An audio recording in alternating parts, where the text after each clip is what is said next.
Well, thank you, Doug. You're doing a great job at the VA, and I want to say just a couple of things. I've learned a couple of things from working so closely with the President of the United States. The first thing is that he loves our nation's veterans and has committed our nation's administration to putting our veterans first every single day.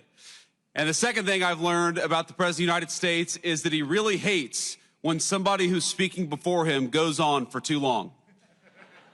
And so with that in mind, I have prepared a very brief and very inspiring 1 hour and 45-minute speech on this beautiful Veterans Day out here in the cold. But let me just give 3 very brief messages. First, to our nation's veterans, thank you. Thank you for serving and sacrificing. We've all got so many good stories of people that we served with over the years. During my 4 years of the Marine Corps, I met the very best of America. People who are willing to put on a uniform and risk their lives for their entire country. Just yesterday morning, I met people who lost limbs, who lost very, very important family members, who lost their psychological health, going out there and serving the United States of America. So whether you gave a little bit or whether you gave a lot, every single person who put on the uniform of this nation deserves our gratitude on this day especially, but every day. And so from the Vice President and the entire administration to our nation's veterans, thank you for your service, thank you for your sacrifice, and thank you for making us proud every single day.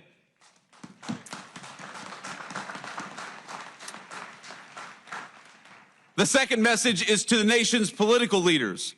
I happen to believe that the most valuable resource that we have isn't the incredible wealth of natural resources of this country, as amazing as it is. The most important natural resource that we have is that we have hundreds of thousands of young people every single month who sign up to put on the uniform and risk their lives for their fellow citizens. That is a resource we cannot squander. That is a resource we must protect.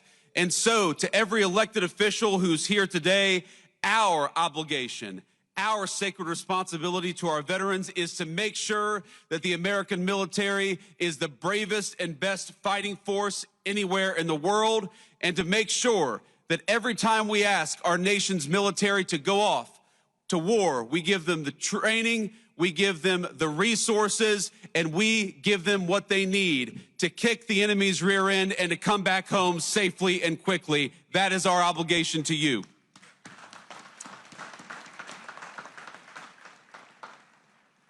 And my third and final message to the American people, I'm asked all the time how to best honor our veterans. And this day in particular gives you an opportunity, and it doesn't have to be difficult and it doesn't have to be complicated. If you find yourself at a restaurant this evening and you see somebody wearing a uniform, buy them a meal if you're able, or buy them a beer.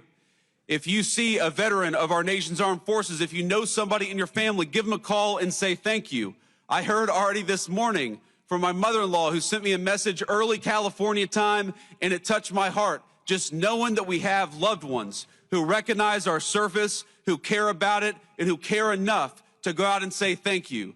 So to the American people, if we want to keep on ensuring that the very best and brightest sign up for our military, the very best way to do it is to make sure that the veterans know that we are grateful to them.